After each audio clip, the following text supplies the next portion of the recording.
பிரசங்கி 3வது அதிகாரம், பக்கம் எண் 793. 3வது அதிகாரம் 11வது வசனம். அவர் சகலத்தையும் அதனதன் காலத்திலே நேர்த்தியாக செய்திருக்கிறார், உலகத்தையும் அவர்கள் உள்ளத்திலே வைத்திருக்கிறார். ஆதலால் தேவன் ஆதி முதல் அந்த மட்டும் செய்து வரும் கிரியையை மனுஷன் கண்டுபிடியான். ஹல்லேலூயா. இந்த பிரசங்கி பார்த்தீங்கன்னா, பிரசங்கி புத்தகத்தை எழுதினவர் சாலமோன். சாலமோனோட வாழ்க்கை வரலாறு படிச்சிருந்தா தெரியும். சாலமோனுக்கு கர்த்தர் ஞானத்தை கொடுத்திருந்தார். அவர் பார்த்தீங்கன்னா தேவனிடத்துல கேட்டது ஞானம் வேணும்ன்றது கேட்டார். ஆனா தேவன் கொடுத்த ஞானத்தை என்ன பண்ணிட்டார், அவரு சரியான முறையில பயன்படுத்துறானா. நிறைய காரியங்கள் எழுதியிருக்காரு, நீதிமொழிகள், உன்னத பாட்டு, பிரசங்கி புத்தகங்களை எழுதியிருக்காரு. ஆனாலும் அவருடைய வாழ்க்கையில ஒரு சில தவறுகளை அவர் என்ன பண்ணிருப்பாரு, செய்திருக்கார். சாலமோனுக்கு எத்தனை மனைவிகள்?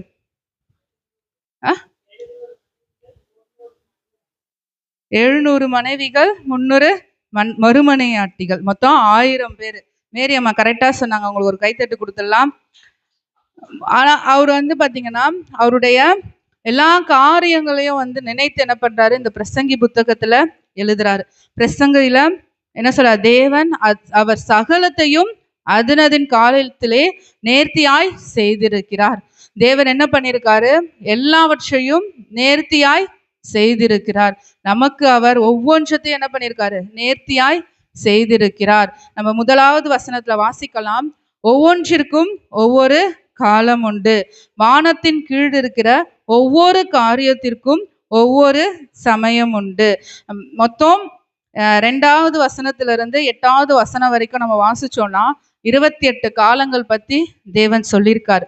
அதை நம்ம 2ஆ பிரிச்சோம்னா நல்லது தீமை, நல்லது கெட்டது அப்படின்றத பிரிக்கலாம். ஏன்னா 2வது வசனத்தை பார்த்தீங்கன்னா, பிறக்க ஒரு காலம் உண்டு, இறக்க ஒரு காலம் உண்டு. ஒரு பாசிட்டிவா ஒரு விஷயத்த சொல்றாருன்னா அதுக்கு நெகட்டிவா, இப்போ பிறக்கிறதுக்கான ஒரு காலம் இருக்கு. ஒரு குழந்தை பிறக்கணும்னா அதை யாருன்னு கர்த்தர் தான் நியமித்திருக்கா. இப்போ 10 மாசம் தான் அந்த குழந்தை 10 மாசம் வயிற்றுல இருந்து தான் என்ன பண்ணும், அந்த குழந்தை பிறக்கணும்னா 10 மாசம் கம்பல்சரி என்ன பண்ணும், அந்த குழந்தை இருக்கும். ஆனால் தேவனுடைய சித்தம் என்னவோ அதுக்கு ஏற்ற மாதிரி என்ன பண்ணும், குழந்தைகள் பிறக்கிறதுக்கும் தேவன் என்ன பண்ணியிருக்கார், ஒரு காலத்தை குறித்து வைத்திருக்கார். இறக்க ஒரு காலம் உண்டு. இந்த உலகத்துல நம்மளுடைய நாட்கள் இவ்வளவுதான், நம்ம வாழ்ற நாட்கள் இவ்வளவுதான்றது நம்ம கிட்ட கிடையாது. எல்லாரும் சொல்லுவாங்க, நான் இப்ப இறந்துடுவேன், அப்ப இறந்துடுவேன். ஆஹா, கர்த்தர் எந்த நேரத்துல எதை நியமித்து வைத்திருக்கிறாரோ அப்பதான் அந்த காரியம் நடைபெறும். அதே போல ஒவ்வொன்றதுக்கும் ஒரு ஒரு காலம் உண்டு. இதை நீங்க வாசிச்சு பார்த்தீங்கன்னா உங்களுக்கு தெளிவா புரியும். இப்போ இந்த வேதத்துல பார்த்தீங்கன்னா அநேக காலங்களை குறித்து எழுதியிருக்காங்க.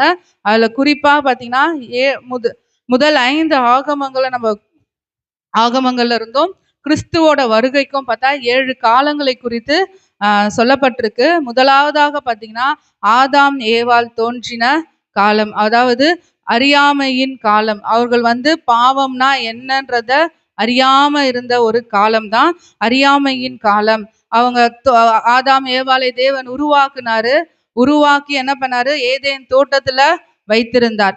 அது வரைக்கும் அவங்களுக்கு அந்த பாவம்னா என்னன்றது தெரியாது. அவர்கள் தேவனோட என்ன பண்ணாங்க, இருந்தாங்க. ஆனா எப்ப அந்த கனியை சாப்பிட்டு பாவத்துக்குள்ளாக போனாங்களோ அப்பவே என்ன பண்ணிட்டாங்க, அவங்களுடைய அறியாமை நீங்கிடுச்சு. அடுத்த ஒரு காலத்துக்காக அவங்க எடுத்துக்கொள்ளப்பட்டாங்க. அதுதான் மனசாட்சியின் காலம். 2வதா மனசாட்சியின் காலம். ஆதாம் முதல் நோவா வரை. இப்போ ஆதாம்ல இருந்து நோவா காலம் வரைக்கும் என்ன பண்ணாங்க, ஜனங்கள்லாம் பாவம் செய்து கொண்டு இருந்தாங்க. வர சந்ததியாரெல்லாம் எப்படி இருந்தாங்க, பாவத்திற்குள்ளாக இருந்தாங்க. 3வதா மனித ஆளுகையின் காலம். நோவால இருந்து ஆபிரகாம் முதல் என்ன பண்ணாங்கன்னா மனித ஆளுகையின் காலமாக இருந்தது. ஆபிரகாம்ல இருந்து மோசே வரைக்கும் வாக்குத்தத்தத்தின் காலம். நம்ம ஆபிரகாம் அழைக்கப்பட்டதுல இருந்து மோசேயை தேவன் தெரிந்து கொள்ளப்பட்டது வரைக்கும் என்ன கொடுத்தாரு, வாக்குத்தத்தங்களை கொடுத்திருக்கார். மோசேயிலிருந்து இயேசு கிறிஸ்து வரை நியாயப்பிரமாணத்தின் காலம். நியாயப்பிரமாணங்களுக்காக என்ன பண்ணியிருக்காரு, மோசேயை அந்த இடத்துல தேவன் தெரிந்தெடுத்தார். மோசேயிலிருந்து கிறிஸ்து வரைக்கும் நியாயப்பிரமாணத்தின் காலமாய் இருந்தது. அதுக்கு அடுத்ததாக கிருபையின் காலம். கிருபை, கர்த்தர் நமக்கு கொடுத்த கிருபை. பெந்தேகோஸ் நாள் தொடங்கி அப்போஸ்தலர்களை தெரிந்தெடுத்து இயேசு கிறிஸ்து பரமேறினதுக்கு அப்புறமா என்ன பண்ணாங்க, அப்போஸ்தலர்களுடைய நாட்கள் தொடங்கினதிலிருந்து கிறிஸ்துவின் ரகசிய வருகை வரைக்கும் உள்ள காலம் என்னது? கிருபையின் காலம். நம்ம இப்ப எந்த காலத்துல இருக்கிறோம்? கிருபையின் காலத்துல வாழ்ந்து கொண்டிருக்கிறோம். அடுத்ததாக 1000 வருட அரசாட்சியின் காலம். 1000 வருட அரசாட்சியின் காலம்ன்றது இயேசு கிறிஸ்துவுடைய 2ஆம் வருகை. அவருடைய 2ஆம் வருகை 1000 வருட அரசாட்சியை குறிக்கிற காலமா இருக்கிறது. இப்ப நம்ம வாழ்ந்து கொண்டிருக்கிறது கிருபையின் காலம். கர்த்தர் நம்ம எல்லாருக்கும் எப்படி இருக்காரா? நேர்த்தியாய் எல்லாவற்றையும் செய்கிறார். இந்த உலகம் படைக்கிறதுக்கு முன்னாடி எப்படி இருந்ததுன்றது நம்ம யாருக்குமே தெரியாது. நம்ம இதெல்லாம் இயற்கையை நம்ம பார்த்திருப்போமான்றது தெரியாது. கர்த்தர் என்ன, ஆதியிலே தேவன் வானத்தையும் பூமியையும் சிருஷ்டித்தார். நம்ம ஆதியாகமம் 1ஆம் அதிகாரம் 2வது வசனத்தை வாசிச்சோம்னா, பூமியானது ஒழுங்கின்மையும் வெறுமையுமாய் இருந்தது, ஆழத்தின் மேல் இருள் இருந்தது, தேவ ஆவியானவர் ஜலத்தின் மேல் அசைவாடி கொண்டிருந்தார். அப்போ வெறுமையாய் இருந்த இந்த உலகத்தையே தேவன் எப்படி படைத்தாரா? நேர்த்தியாய் படைத்தார்.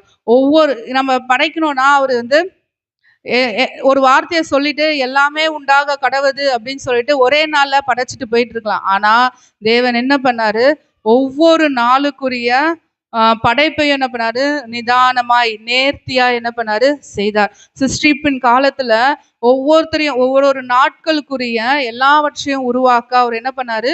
ஒரு காலத்தை எடுத்துக்கொண்டார். 1வது நாள் இதான் படைக்கணும், வெளிச்சம் தான் படைக்கணும். 2வது நாள் தான் ஆகாய விரிவு உண்டாக்கணும் அப்படின்னு சொல்லிட்டு என்ன பண்ண, ஒரு நாளுக்கும் ஒரு காரியத்தை அவர் உண்டாக்கி 7வது நாள் என்ன பண்ணாரு? மனுஷனை உண்டாக்கினார். அவர் மனுஷனை உண்டாக்கும் பொழுது ஏனோ தானோன்னு என்ன பண்ணல, உருவாக்கல, தேவ சாயலாகவே உருவாக்கினார். அப்போ தேவனுக்கு தெரிஞ்சிருக்கு நம்ம யாரோட சாயலா இருக்கோம்.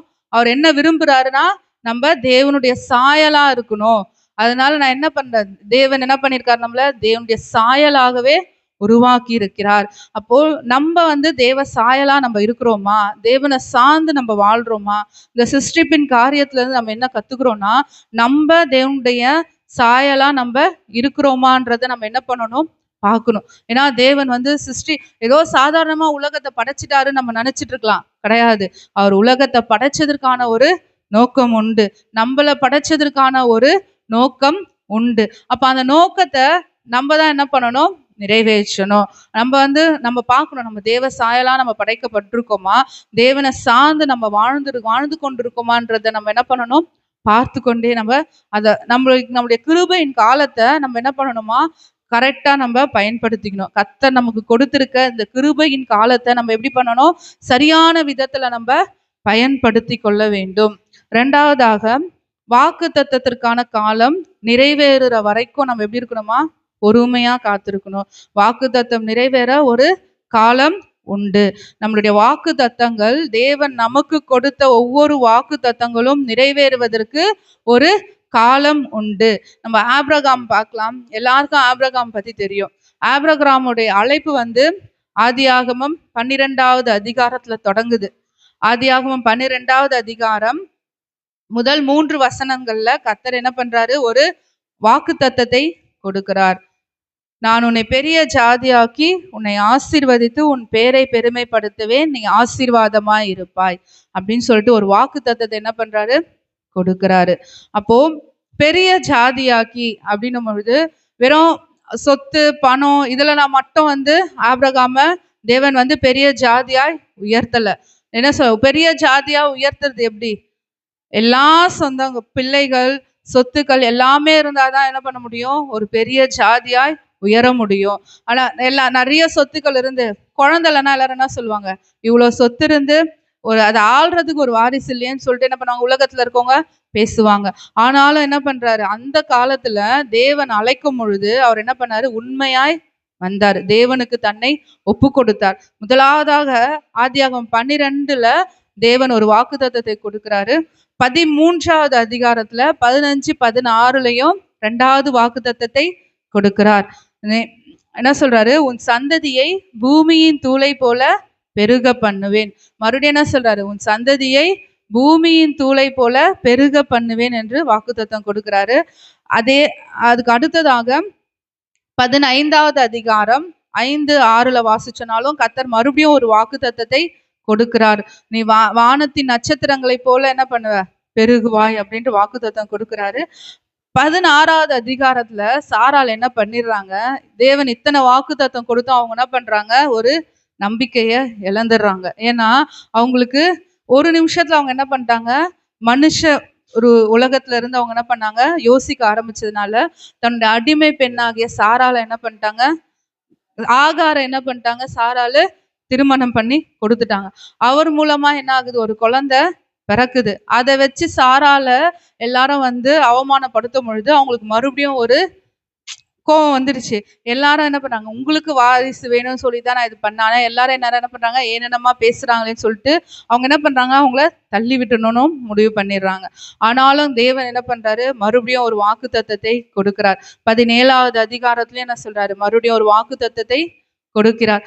கடைசியா இந்த வாக்கு தத்தம் எப்ப நிறைவேறுதுன்னா 21வது அதிகாரத்துல நிறைவேறுது, ஈசாக்கு பிறகு. அப்போ ஆபிரகாமுக்கு கர்த்தர் கொடுத்த ஒவ்வொரு வாக்கு தத்தத்தையும் அவர் என்ன பண்றாரு, விசுவாசிக்கிறார். அவர் விசுவாசிச்சதன் மூலமாக என்ன பண்றாரு, பொறுமையா இருக்காரு.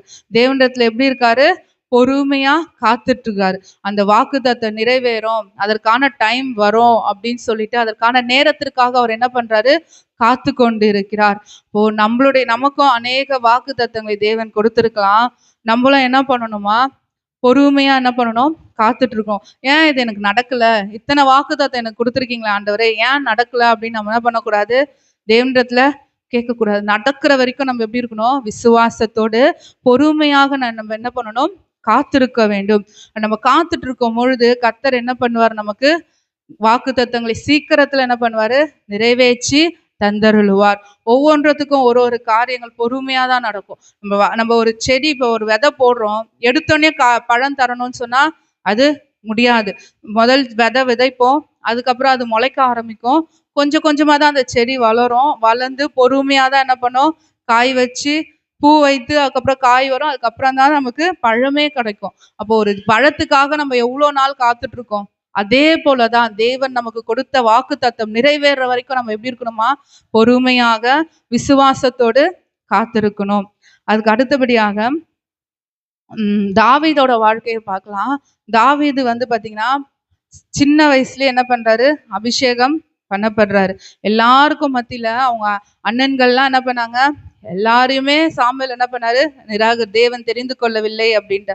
ஆனா 1 சாமுவேல் நம்ம 16வது அதிகாரம்ல வாசிச்சோம்னா, தாவீது சிறுவனா இருக்கும் பொழுது என்ன பண்ணப்பட்டாரு, ராஜாவாக அபிஷேகம் பண்ணப்பட்டார். ஆனா அவர் உடனே என்ன பண்ணல, அரியணையில போய் ஏறல. அரியணையில அவர் என்ன பண்ணல, உட்கார வைக்கல. ஆனா பரிசுத்த ஆவி அவர் மேல இருந்தது. அவருக்கு உடனே என்ன பண்ணிருக்கலாம், பரிசுத்த ஆவி அவர் மேல இருந்ததுனால அவர் என்ன பண்ணிருக்கலாம், நான் போய் அரசாலாம் அப்படின்னு சொல்லிட்டு அவர் போயிருந்திருக்கலாம். ஆனா அவர் போகல. ஏன்னா சவுளுடைய காலம் முடிகிற வரைக்கும் தாவீது என்ன பண்ணாரு, பொறுமையா காத்திருந்தாரு. ஏன்னா சவுல் வந்து ஏற்கனவே தேவனால அபிஷேகம் பண்ணப்பட்டவரா இருந்ததுனால அவர் என்ன சொல்லிட்டாரு, தேவனால் அபிஷேகம் பண்ணப்பட்ட யாரையும் நான் என்ன பண்ண மாட்டேன், என் மேல என் மேல நான் வந்து அவங்க என் கை வந்து அவங்க மேல போகவே போகாது, நான் அவர்களை தொடவே மாட்டேன் அப்படின்னு வந்து சொல்றாரு. அப்போ ஒவ்வொரு காலத்துக்கும் அவர் என்ன பண்ணாரு, பொறுமையாய் காத்திருந்தார். அவருடைய அந்த ராஜாவா அவர் வந்து அதிகாரமா போய் அமர்ந்திருக்கலாம். ஆனாலும் என்ன பண்றாரு, பொறுமையா சவுளுடைய அந்த காலம் முடிகிற வரைக்கும் அவர் என்ன பண்றாரு, காத்திருக்கிறார். 2வதா யூதாவின் மனுஷர்கள் என்ன பண்றாங்க, அவரை அபிஷேகம் பண்றாங்க. இஸ்ரவேல் மூப்பர்கள் அபிஷேகம் பண்றாங்க. 3 வாட்டி அவர் என்ன பண்ணாரு, ராஜாவா அபிஷேகம் பண்ணப்பட்டாரு. இருந்தாலும் அவர் என்ன பண்ணாரு, பொறுமையா காத்திருக்கிறாரு. சவுளுடைய காலம் முடிந்ததுக்கு அப்புறம் தான் அவர் என்ன பண்றாரு, அந்த இடத்துல ராஜாவா மாறினாரு. அப்போ கர்த்தர் நம்மளை தெரிந்தெடுத்திருக்கிறார். நம்மளை அவர் என்ன பண்ணிருக்காரு, அவருக்கு சொந்த பிள்ளைகளாக அவர் நம்மை தெரிந்தெடுத்திருக்கார். நம்ம உயர்த்த தேவனால கூடுமா கூடாதா, கண்டிப்பா அவரால கூடும். அப்போ அவர் நம்மளை உயர்த்துறதுக்கு நம்ம என்ன பண்ணணும், தேவனிடத்துல பொறுமையா தான் காத்திருக்கணும். எடுத்த உடனே நம்ம வந்து உயர்ந்துடணும்னு நம்ம என்ன பண்ணக்கூடாது, எதிர்பார்க்க கூடாது. நம்ம இப்போ ஒரு வேலைக்கு போறோம், ஒரு ஆஃபீஸ்ல நம்ம டெம்பரவரியா தான் ஜாயின் பண்ணியிருப்போம். ட்ரைனிங் முடிஞ்சோடனே ப்ரொமோஷன் தரேன்னு சொல்லுவாங்க. ஆனா தரமாட்டாங்க, அவ்வளவு சீக்கிரம் என்ன பண்ண மாட்டாங்க, ஆஃபீஸ்ல தரமாட்டாங்க. ஏன்னா நம்ம என்ன பண்ணுவோம், அதுக்காக வெயிட் பண்ணுவோம். ரொம்ப எவ்வளவு நாளானாலும் என்ன பண்ணுவோம், அந்த ப்ரொமோஷனுக்காக நம்ம என்ன பண்ணுவோம், வெயிட் பண்ணுவோம். எடுத்தோடனே நம்ம போய் HR சீட்ல உட்கார நம்ம ஆசைப்பட முடியாது. ஏன்னா உலகத்தின் பிரகாரம் ஒவ்வொருத்தருக்கும் ஒவ்வொரு பொசிஷனுக்கும் ஒரு ஒரு படிப்பு இருக்கு. வேலை நிறைய ஆஃபீஸில் ஒவ்வொரு பொசிஷனுக்கு ஏற்ற மாதிரி தான் என்ன பண்ணுவாங்க, அவங்க அந்த படிப்புக்கு ஏற்ற மாதிரி அவங்களுடைய குவாலிஃபிகேஷனுக்கு ஏற்ற மாதிரி தான் வேலையே தருவாங்க. அதே போல தான் நம்மளுடைய ஒவ்வொரு உயரத்திற்கும் தேவன் நம்மளை பக்குவப்படுத்துகிறார். இப்போ நம்ம ஒரு ஒரு காரியம் நம்ம செய்கிறோமா, முதலாவது நம்ம ஒரு காரியம் செய்கிறோம்னா நம்ம வந்து தேவனுடைய சமூகத்தில் எப்படி இருக்கோன்றத தேவன் வந்து பார்க்குறாரு. நம்ம உலக பிரகாரமாக இல்லாமல் ஆவிக்குரிய வாழ்க்கையில் கர்த்தர் நம்மளை எப்படி உயர்த்தி இருக்காருன்றத பார்த்து கொண்டே இருக்கிறார். நான் ஒரு சாட்சியாக சொல்லணும்னா என்னோட வாழ்க்கையும் சாட்சியாகவே நான் சொல்லுவேன். முதலாவதாக நான் வந்து இப்படிலாம் நான் பேசுவேன்றத நான் வந்து நினச்சி கூட பார்க்கல. ஏன்னா நான் எடுத்தது சிறுவர் ஊழியம் தான் எடுத்துகிட்டு இருந்தேன். வெளியில் அநேக இடங்கள்ல போய் நான் ஊழியம் மட்டும்தான் செஞ்சுட்டு, சிறுவர் ஊழியம் தான் எடுப்பேன். 4 பசங்க வருவாங்க, 4 பசங்களாக இருந்தாலும் நாங்கள் என்ன ஒரு குரூப்பாக போயிட்டு நாங்கள் அதை செஞ்சுட்டு இருந்தோம். சபையிலையும் நாங்கள் அதை தான் செஞ்சுட்டு இருந்தோம். அப்போது நான் சின்னதாக செஞ்ச அந்த ஊழியம் கர்த்தர் இன்னைக்கு உங்கள் மத்தியில் என்னை ஒரு பிரசங்கம் பண்ணுற அளவுக்கு மாற்றிருக்கிறார். நான் எடுத்தோடனே மைக்கு பிடிச்சதே கிடையாது. எனக்கு மைக்குனாலே அலர்ஜி. மைக்கு பிடிச்சி பேசணுனாலே என் கை கால்லாம் நடக்கும். நான் ஃபஸ்ட்டு போய் சின்ன பசங்க கிட்ட மைக்கில் நின்று பேசும்பொழுது கர்த்தர் அன்றைக்கு எனக்கு ஒரு வாக்குத்தத்தத்தை கொடுத்தார். கண்டிப்பாக அவனை ஆசீர்வதிப்பேன்னு சொல்லிட்டு நான் பேசினதே முதல் சின்ன பசங்க கிட்ட தான் பேசினேன். ஆனால் கர்த்தர் என்னை இன்றைக்கு எல்லாரும் பெரியவர்களாக இருக்க, என்னை விட பெரியவங்களா இருக்க ஒவ்வொருத்தர் முன்னாடியும் பேசுறதுக்கான கிருபையாய் கொடுத்து என்னை உயர்த்தி வைத்திருக்க. அப்போது நம்ம தேவனுடைய சமூகத்தில் நம்ம எவ்வளோ அர்ப்பணிக்கிறோம். நம்ம தேவன் எனக்கு கொடுத்த ஒவ்வொரு வாக்குத்தத்தத்தையும் வைத்து நான் என்ன பண்ணேன், ஜெபிச்சுட்டு தான் இருந்தேன். எனக்கு இந்த டைம் வரத்துக்கே ரொம்ப நேரம் ஆச்சு, ரொம்ப காலங்கள் ஆயிடுது. ஏன்னா நான் +2 முடிச்சதுலேருந்து நான் சிறுவர் ஊழியம் பண்ணிட்டு இருந்தேன். அதுலேருந்து இது வரைக்கும் நான் இவ்வளோ இதுவாக பேசுவேன், இந்த அளவுக்கு தேவனுடைய வார்த்தையை பேசுவேன்றது எனக்கு தெரியறதுக்கே எனக்கு ஒரு டைம் வந்தது. ஏன்னா அது வரைக்கும் தேவன் என்ன சிறுவர் ஊழியத்தில் மட்டும்தான் பயன்படுத்திட்டு இருந்தார். ஆனால் இவ்வளோ நேரம் ஒரு 1/2 hour என்னால் பேச முடியும் அப்படின்ற அளவுக்கு தேவன் என்னை இந்த இடத்துல உயர்த்தி வைத்திருக்கா. அப்போது நம்ம உயரத்துக்கு ஒரு காலத்தை தேவன் வைத்திருக்கார். நம்ம எடுத்த உடனே போயிடணும் அப்படின்னு நம்ம வந்து யாருமே என்ன பண்ணக்கூடாது, நினைக்கவே கூடாது. தேவன் உயர்த்துற வரைக்கும் நம்ம தேவன் கிட்ட காத்திருக்கணும். ஒவ்வொரு நேரத்துக்கும் நம்ம எப்படி இருக்கணுமா, பொறுமையா காத்துட்டு இருக்கணும். தாவீது வந்து என்ன பண்ணாரு, சவுலை அழித்துட்டு அந்த இடத்துல ராஜாவா அவரால் வந்திருக்க முடியும். ஆனாலும் அவர் என்ன பண்ணல, அழிக்கவே இல்லை. பொறுமையா காத்துட்டு இருந்தார். தேவன் மேல அவர் வைத்த விசுவாசம் அவரை இறுதி வரைக்கும் அந்த இடத்துல நிலைத்திருக்க செய்தது. அவர் விசுவாசத்துல நிலைத்திருந்தாரு, பொறுமையை கத்துக்கிட்டாரு, எல்லார்கிட்டையும் எப்படி இருக்கணும்ன்றத தெரிந்து கொண்டார். ஏன்னா தேவனுடைய சமூகத்துல அவர் எப்படி இருந்தாரா, அவரு தேவனுடைய சமூகத்துல அவர் இருந்ததுனால அநேக சங்கீதங்கள் என்ன பண்ணாரு, எழுதியிருக்காரு. அந்த இடத்துல என்ன பண்ணாரு, அவர் எடுத்தோடனே ராஜாவா போயிருந்தா அந்த மக்களை தான் அவர் ஆட்சி செஞ்சிருப்பாரு. ஆனா அவர் அனுபவிச்ச ஒவ்வொரு ஆபத்துக்கள், போராட்டங்கள் எல்லாவற்றையும் வைத்து என்ன பண்ணாரு, அநேக சங்கீதங்களை அந்த இடத்துல அவர் என்ன பண்ணாரு, எழுதினார். அவரையே என்ன பண்ணாருன்னா வளர்த்து கொண்டார். அவருடைய ஆவிக்குரிய வாழ்க்கையில இருக்கட்டும், என்னென்ன காரியங்கள் அவர் வளர்த்து கொள்ளணுமோ ஒவ்வொன்றத்திலையும் அவர் என்ன பண்ணாரு, வளர்த்து கொண்டார். அப்போ தாவீது உயர்த்த ஒரு காலத்தை தேவன் நியமித்து வைத்திருக்கிறார். அதே போலதான் நம்மளையும் உயர்த்துறதற்கு தேவன் ஒரு காலத்தை நியமித்து வைத்திருக்கிறார். மூன்றாவதாக குறைவுகளை நிறைவாக்க ஒரு காலம் உண்டு. நம்மளுடைய குறைவுகள், நம்ம வாழ்க்கையில அநேக குறைவுகள் இருக்கலாம், கஷ்டங்கள் இருக்கலாம், எல்லாவற்றையும் நிறைவேற்ற ஒரு காலம் உண்டு. நம்ம சாரிபாத் விதவை பத்தி நம்ம படிச்சிருப்போம். 1 ராஜாக்கள் 17வது அதிகாரத்துல அவங்களுக்கு வந்து சாப்பிட்றதுக்கே என்ன பண்ணல, வழி இல்லை. ஆனா தேவன் முன்கூட்டியே அவங்களை நினைச்சிருந்தா என்ன பண்ணிருக்கலாம், அவங்களுடைய பஞ்சத்தை போக்கியிருக்கலாம். ஆனா அந்த இடத்துல என்ன நடக்குது,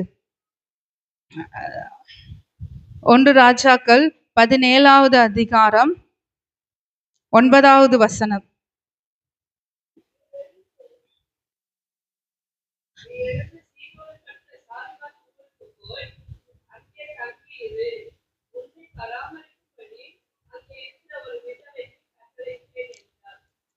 பதினேழாவது அதிகாரத்துல எலியாக்கு தேவன் என்ன பண்றாரு, ஒரு கட்டளை கொடுக்கிறார். அந்த சாரிபாத் விதவை வீட்டுல இருக்க குறைவை நிறைவாக்குறதுக்கு தேவனால முடிஞ்சிருக்கும். ஆனாலும் அவர் என்ன பண்றாரு, அந்த இடத்துல ஒரு டைம் வைக்கிறாரு. எதற்காகனா அந்த விதவையின் மூலமா எலியாவை போஷிக்க.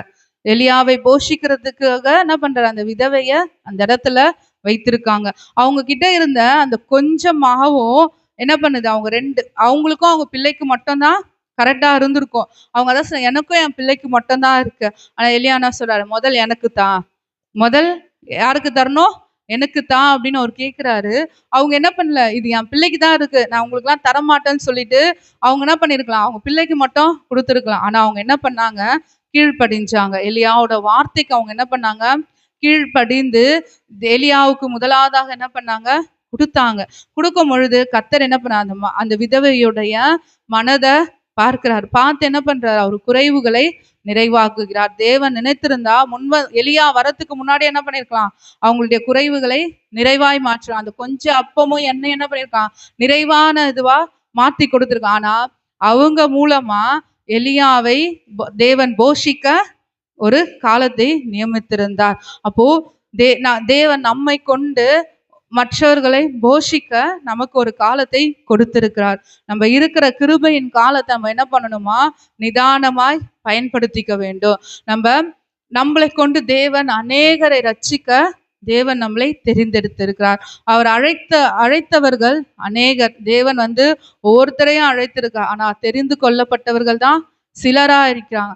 தெரிந்து கொள்ளப்பட்டவர்களுக்கு உங்களை கொண்டு தேவன் இன்னும் அநேக பேரை அழைக்கிறதுக்கு மனதுள்ளவராய் இருக்கிறார். நம்ம வீட்டுல இருக்க ஆகாரம் தான் குறைவா இருக்குதுன்னு கிடையாது.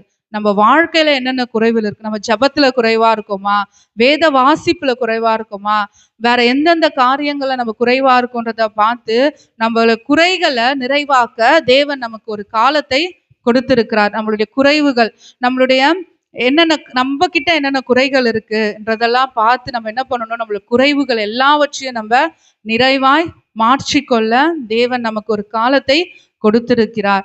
அந்த காலத்தை நம்ம எப்படி வீண் விருதாவா என்ன பண்ணக்கூடாது, பயன்படுத்தக்கூடாது.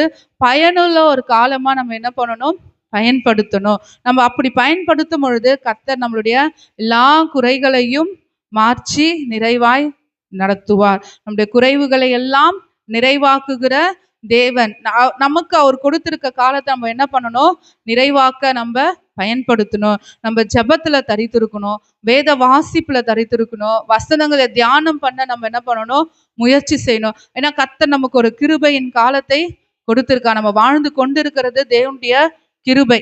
அவருடைய கிருபை இல்லைன்னா நம்மளால எதுவுமே பண்ணவே முடியாது. இந்த வருஷம் தொடங்கி நம்ம கூட அநேகர் இருந்திருக்கலாம், அவங்க இப்ப இல்லாமலும் இருக்கலாம். ஆனாலும் கர்த்தர் நம்மளை இந்த இடத்துல நிறுத்தியிருக்காருன்னா அது தேவனுடைய கிருபை மட்டும்தான். அந்த கிருபையை நம்ம எப்படி இருக்கணும், பயன்படுத்தணும். அதை வீண் விருதாவாய் விட்டுவிடாமல் அதை பயன்படுத்தணும். நம்ம இந்த கிருபை எப்படி பெற்றிருக்கோம், இலவசமாய் பெற்றிருக்கோம். நம்ம இலவசமாய் பெற்ற அந்த கிருபையை நம்ம அப்படியே அசால்ட்டா பயன்படுத்திட்டு போகாம தேவனுடைய சமூகத்துல நம்ம என்ன பண்ணணும், பயன்படுத்தணும். அப்படி நம்ம பயன்படுத்தும் பொழுது கர்த்தர் நம்மளை அளவுக்கு அதிகமாய் ஆசீர்வதிப்பார். நம்மளுடைய சுகத்திற்கும் கடைசியாக நம்மளுடைய சுகம் விடுதலை கிடைக்க கூட ஒரு காலம் உண்டு. நம்ம அநேகர் பலவீனங்கள்ல நம்ம கட்டப்பட்டிருக்கலாம், விடுதலை பெற முடியாம அநேக இடங்கள்ல நம்ம பலவீனமா இருக்கலாம். ஆனா அதற்கும் கர்த்தர் ஒரு காலத்தை வைத்திருக்கிறார். ஏன் அப்படி சொல்றேன்னா, தேவன் நமக்கு ஒரு பலவீனத்தை கொடுக்கிறாரு, ஒரு சோதனை கொடுக்கிறாருன்னா அதுல நம்ம எந்த அளவுக்கு ஸ்ட்ராங்கா இருக்கும் அப்படின்றத அவர் என்ன பண்றாரு, சோதித்து பார்க்கிறார். இப்ப 38 வருஷமா வியாதியா இருந்த மனுஷனை பத்தி நம்ம படிச்சிருப்போம். 38 வருஷம் ஒரே இடத்துல அவர் என்ன பண்றாரு, இருக்கார். அவர் கொஞ்சம் கொஞ்சமா நகர்ந்து போயிருந்தா கூட அந்த குளத்துக்கிட்ட அவர் என்ன பண்ணிருக்கலாம், போயிருக்கலாம். ஆனாலும் போகல. அந்த எதுக்காக போகல, அவர் ஒரு முயற்சியும் பண்ணல. ஆனா தேவனுடைய சித்தம் என்ன, இயேசு கிறிஸ்து அவரை குணமாக்கணும், அது அங்க இருக்க எல்லா ஜனங்களும் என்ன பண்ணணும், பார்க்கணுன்றதுதான் இயேசுவோட பிதாவோட சித்தமா இருந்தது. அப்போ அந்த 38 வருஷமா அந்த இடத்துல இருந்தவரை அவர் இயேசு கிறிஸ்து சுகமாக்கும் போது அங்க இருந்தவருடைய எல்லாருடைய கண்கள் என்ன பண்ணுது, பார்த்தது. எத்தனை நாட்கள் அவர் அந்த இடத்துல இருந்தாரு, இவர் அதே இடத்துல படுத்துட்டு இருந்தாரு, சாப்பாடும் அதே இடத்துல சாப்பிட்றாரு, எல்லா வேலையும் அவர் அந்த இடத்துலதான் செஞ்சுட்டு. ஆனா இவர் எப்படி இப்போ சுகமானாரு?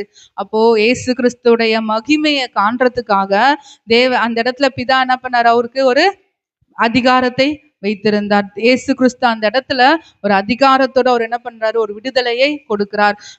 38 வருஷமா அடிமையா இருந்தவனுக்கு இயேசு கிறிஸ்து வந்ததுக்கு அப்புறமா என்ன கிடைச்சது, ஒரு விடுதலை கிடைத்தது. அதே போலதான் நம்மளுடைய பலவீனங்கள் அதிகமா இருந்தாலும், சோதனைகள் அதிகமா இருந்தாலும், கடன் பிரச்சனைகள் அதிகமா இருந்தாலும், வேற எந்த காரியங்கள் இருந்தாலும் சரி, நம்ம இது ஏன் நடக்கல, இது ஏன் நடக்கல, நம்ம ஒவ்வொரு நாளும் நம்ம கேட்டுட்டு இருக்கோம்.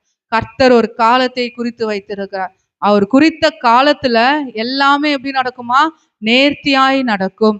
அவர் குறித்த காலத்தில் அததின் காலத்தில் சகலத்தையும் அவர் நேர்த்தியாய் செய்கிறார். நம்ம ரோமர் 8:28 வாசிக்கலாம்.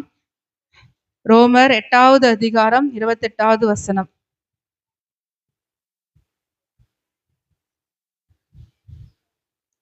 அன்றியும் அவருடைய தீர்மானத்தின்படி அழைக்கப்பட்டவர்களாய் தேவனிடத்தில் அன்பு கூறுகிறவர்களுக்கு சகலமும் நன்மைக்கு ஏதுவாக நடக்கிறது என்று அறிந்திருக்கிறோம். நம்ம எப்படி இருக்கா, நம்ம தேவனிடத்துல அவர் அன்பு கூறுகிறவர்களுக்கு சகலமும் நன்மைக்கு ஏதுவாக நடக்கும். நம்ம தேவனிடத்துல அன்பு கூறும் பொழுது கர்த்தர் எல்லாவற்றையும் நன்மையாய் செய்து முடிப்பார். நம்ம யார்கிட்ட அன்பு கூறணும், மனிதர்களத்துல கூறுற அன்பை விட தேவனிடத்துல நம்ம கூறுகிற அன்புல கர்த்தர் நமக்கு சகலத்தையும் நன்மையாய் செய்து முடிப்பார். அவருடைய காலம் வர வரைக்கும் நம்ம என்ன பண்றோம், காத்திருக்கணும், பொறுமையா காத்துட்டு இருக்கணும். அவர் கிருபையாய் நம்ம கிட்ட மனம் இறங்குற வரைக்கும் நம்ம என்ன பண்ணணும், காத்திருக்கணும். என்னோட சமூகத்துல நம்ம காத்திருக்கும் பொழுது கர்த்தர் என்ன பண்ணுவாரா, பெரிய பலனை தருவார். தேவன் நமக்கு கொடுத்திருக்க இந்த கிருபையின் காலத்துல நம்ம அவருடைய சமூகத்துல நம்ம என்ன பண்ணணும், காத்திருக்கணும். சும்மாவே உட்காண்டதுக்கு அவர் தினந்தோறும் என்ன பண்ணணும், ஜபத்திலையும் வேத வாசிப்புலையும், மறுபடியும் இதேதான் சொல்ல, ஜபத்திலையும் வேத வாசிப்புலையும் நம்ம என்ன பண்ணணும், காத்திருக்கணும். நம்ம காத்திருக்கும் பொழுது கர்த்தர் கிருபையாய் இறங்குவார். நமக்கு கொடுத்திருக்க காலம் ரொம்ப அவருடைய வருகை மிக சீக்கிரமா இருக்கிறது. எப்போ வருவாருன்றது யாருக்குமே தெரியாது. ஆனாலும் நமக்கு என்ன கொடுத்திருக்க, ஒரு கிருபையின் காலத்தை இந்த இடத்துல தேவன் நமக்கு கொடுத்திருக்கார். நம்ம வாழ்ந்து கொண்டிருக்கிறது தேவனுடைய கிருபை மட்டும்தான். சோ அந்த கிருபையை நம்ம என்ன பண்ணணும், பயனுள்ளதா நம்ம என்ன பண்ணணும், பயன்படுத்திக்க வேண்டும். நம்ம ஏதோ நம்ம இருக்கோம், இன்னைக்கு வந்தோம் போனோம், ஞாயிற்றுக்கிழமை மட்டும் வந்தா போதும் அப்படின்ட்டு இல்லாம தேவன் நமக்கு கொடுத்திருக்க நேரத்தை பயன்படுத்திக்கணும். இப்ப சபையில ஒரு ஜெபம் நடக்குதுன்னா ஃப்ரீயா இருக்கவங்க கம்பல்சரி என்ன பண்ணலாம், பயன்படுத்திக்கலாம். உங்களுக்கான நேரம் அது. இப்ப உங்களுக்கான நேரத்தை தான் என்ன பண்ணிருக்காரு, கர்த்தர் கொடுத்திருக்கா. அந்த நேரத்தை நம்ம எப்படி பயன்படுத்துறோன்றத தேவன் பார்த்து கொண்டே இருக்கிறார். நம்ம நேரத்தை கரெக்டாக நம்ம என்ன பண்ணணும், பயன்படுத்தணும். ஏன் ஏன்னா ஒரு கூட்டம்னா வாங்கன்னு சொல்றோம்னா, நீங்க உங்களுடைய ஆசீர்வாதத்தை நீங்க என்ன பண்ணிருக்கீங்க, 5 தினத்துல பெற்றுக்கொள்கிறீங்க. ஏன்னா ஒவ்வொரு ஜபத்திலயும் என்ன நடக்குது, கண்டிப்பா ஒரு ஆசீர்வாதத்தை தேவன் வைத்திருக்கிறார். சோ அந்த நேரத்தை நீங்க பயன்படுத்திக்கங்க. ஏன்னா காலம் பொன் போன்றது அப்படின்னு ஒரு பழமொழியே இருக்கு.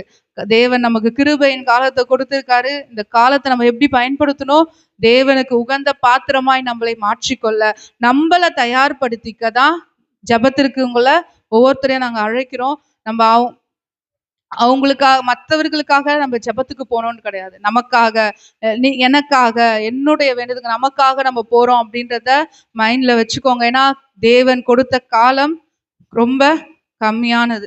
ஏன்னா இந்த கிருபையின் காலம் எப்போ முடியும்ன்றது யாருக்கும் தெரியாது. இதை நம்மளே பலவீனமா இருக்கிற பலவீன பாத்திரமாக நம்ம மாற்றிக்கணும். ஏன்னா நம்ம சாதாரணமாவே ஒரு ஃபீவர்னால நம்ம பலவீனம் வந்துடும், ஒரு கோல்டு காஃப்னா கூட நமக்கு ஒரு பலவீனம் வந்துடும், ஒரு நார்மலா எதனா ஒரு வேலை செஞ்சாலே நமக்கு பலவீனமா இருக்கும். ஆனா ஜபத்துல நம்ம இருக்கும் பொழுது கர்த்தர் நமக்கு பலத்தை தருவார். அவர் நம்மளை பலனுள்ள பாத்திரமாக மாற்ற வல்லவராய் இருக்கிறார். நீங்க கர்த்தர் நமக்கு கொடுத்த இந்த கிருபையின் காலத்துல நம்மளே தயார்படுத்திக்க எல்லாரும் ஜபத்தோடும் விசுவாசத்தோடும் இருங்க. கர்த்தர் தாமே உங்க ஒவ்வொருத்தரையும் ஆசீர்வதிப்பாராக. ஆமென்.